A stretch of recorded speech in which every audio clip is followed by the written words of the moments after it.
রান্না করা হচ্ছে বেগুন আলু দিয়ে। 12 মিশালি মাছ, ঝাটকা আছে, সমুদ্র মাছ আছে একসাথে। বেগুন আলু দিয়ে, ধনে পাতা টমেটো দিয়ে মাখিয়ে চড়াই দিয়েছি। একবারে চচ্চড়ি হবে, খেতে একটু দুর্দান্ত টেস্টফুল মজাদার। ডাউলের সাথে খাওয়া হবে। সবাই কিন্তু চচ্চড়িটা পছন্দ করে। আমি সেই চচ্চড়ির রেসিপি নিয়ে এসেছি। আজকে চচ্চড়ি করা হবে।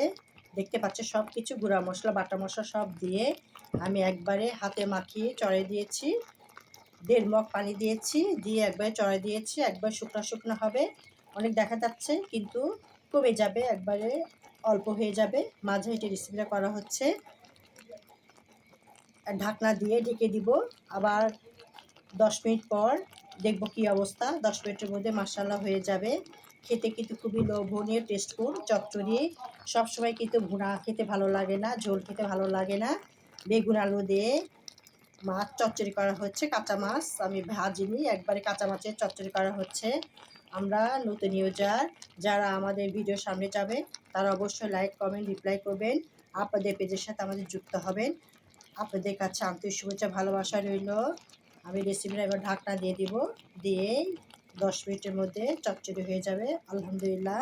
দেখতে পাচ্ছেন আমি সব কিছু মশলা গুঁড়া মশলা বাটা মশলা দিয়ে গ্যাসে চড়াই দিয়েছি। মাঝে হিটে হয়ে যাবে আলহামদুলিল্লাহ। দেখতে পাচ্ছেন, ঢাকনা দিয়ে দিচ্ছি, দিয়ে দিলাম। 10 মিনিটের মধ্যে পানি শুকিয়ে গেলে নামিয়ে ফেলবো। পরে জিরা, ধনে, গরম মশলা ভেজে রেখেছি সেটা একটু দিয়ে দেবো, তাহলে সুন্দর টেস্টফুল গন্ধ আসবে, খেতে আরও সুস্বাদু টেস্টফুল হবে। আর দেখতে পাচ্ছেন এভাবে আমি দিয়ে দিয়েছি।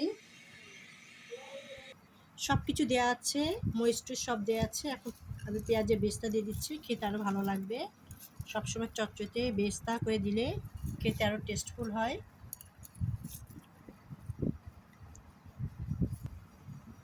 জিরা, ধনে, গরম মশলা ভেজে গুঁড়া করেছি, সেটা দিলে আরও সুন্দর একটা স্মেল গন্ধ আসবে, খেতে আরও ভালো লাগবে। দিয়ে দিচ্ছি। চচ্চড়ি সবারই প্রিয়, এর সাথে ডাল হবে, খেতে কিন্তু খুবই লোভনীয়। রোজা রমজানের দিনে ডাউলের সাথে চচ্চড়ি। রেস্টুরেন্ট কেমন লেগেছে? যারা ফেসবুকে দেখছেন তারা ফলো দিবেন, যারা ইউটিউবতে দেখছে সাবস্ক্রাইবকে বেল বাটন অন করবেন। পরে নোটিফিকেশন ভিডিও যে আপনারা দেখতে পারেন লাইক করতে পারেন। আপনাদের কাছে অন্তর শুভেচ্ছা ভালোবাসা রইল। আপনার নতুন ইউজার আমাদের ভিডিওগুলো অবশ্যই লাইক কমেন্ট রিপ্লাই সাপোর্ট করবেন। আপনাদের কাছে আন্তরিক শুভেচ্ছা ভালোবাসা রইল। আল্লাহ হাফেজ।